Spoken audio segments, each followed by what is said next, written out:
The river should have killed it. The current that January was running harder than anyone in the county could remember. Fast, dark, and edged with ice that cracked and groaned along the banks like something warning you to stay back. Somewhere in the middle of that freezing water, barely keeping its head above the surface, something small and wild was fighting a battle it was already losing. He didn't know yet what it would cost him to get close. He only knew he couldn't walk away.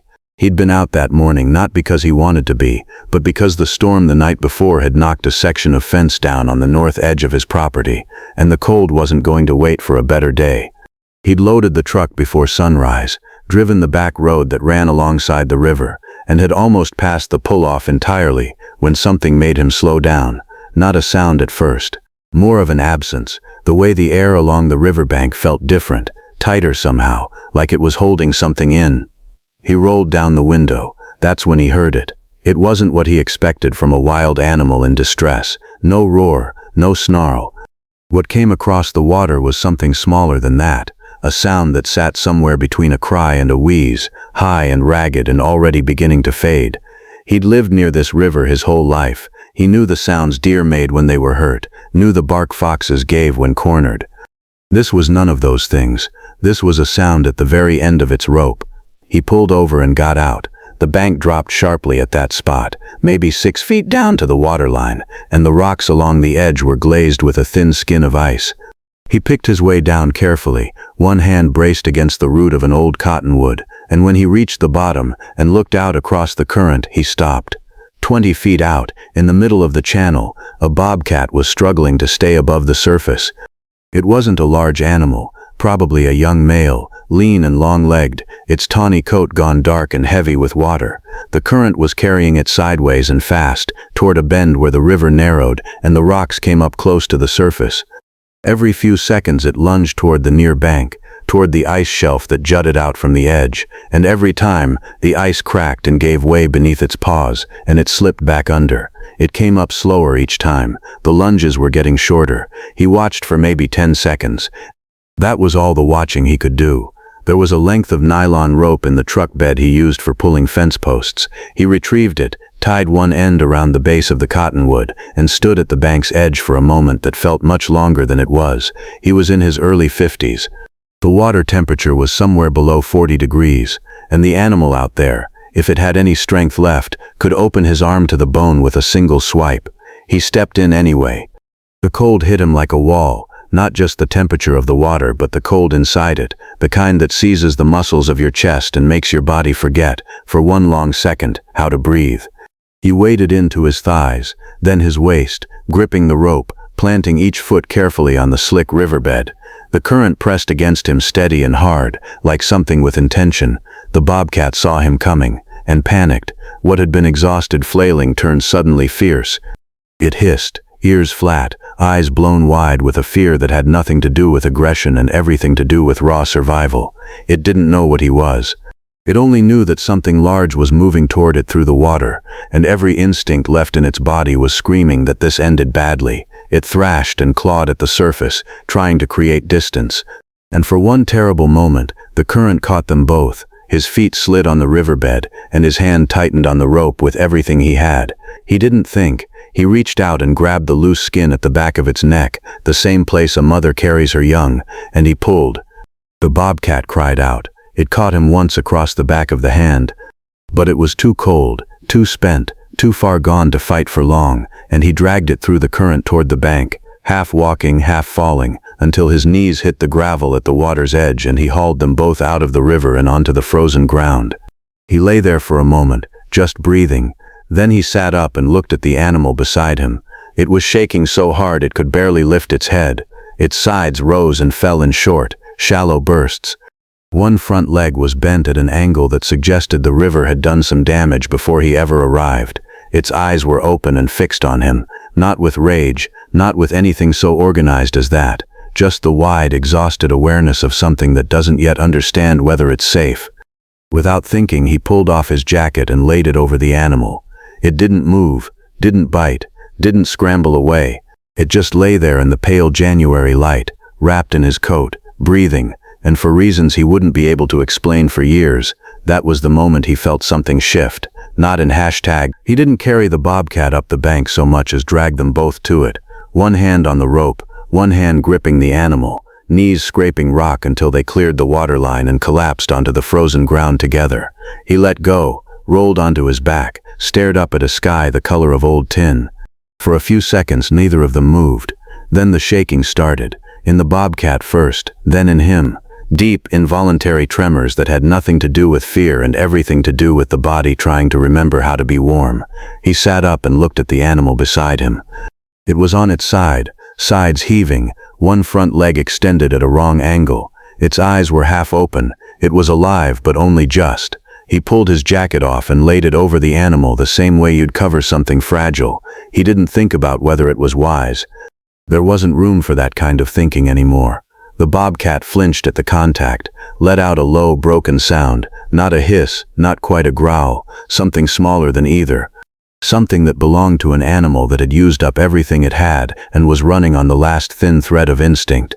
It tried once to rise. The injured leg gave out. It lowered itself back down and lay still. He sat beside it on the frozen gravel, soaking wet, and waited.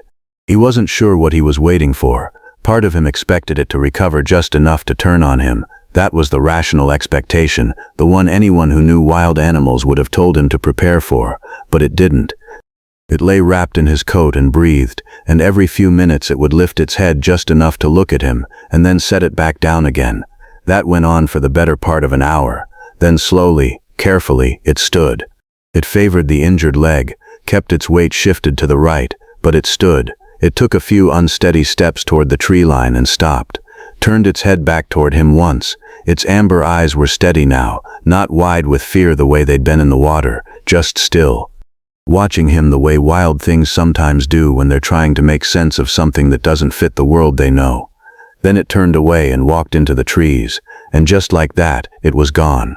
He sat there on the cold bank for a long time after, his wet clothes stiffening in the wind, his hand still bleeding slowly where the claw had caught him. He didn't know why he felt like something important had just happened. He only knew that he did. Life has a way of filling in the spaces left by moments like that. Seasons changed, the fence got fixed, work kept coming the way work does, and the days stacked up into months, and the months into years. He didn't forget the bobcat, he just stopped expecting an ending to the story. Some things don't resolve, they just become part of you, quiet and permanent, like scar tissue you stop noticing until something presses on it. Winter was the worst for it. Every January, when the river ran fast and dark again, he'd find himself thinking about that animal, wondering if it had made it, wondering if the leg had healed enough to hunt, to survive a hard season, to live the kind of life wild things were built for. He never had an answer. That was the part he'd learned to carry. Then, 3 winters later, he was walking the trail above the river, the same stretch of bank, the same cottonwood still holding its ground at the edge, when he stopped. 40 feet ahead, standing motionless in the middle of the path, was a bobcat. He'd seen bobcats on this land before.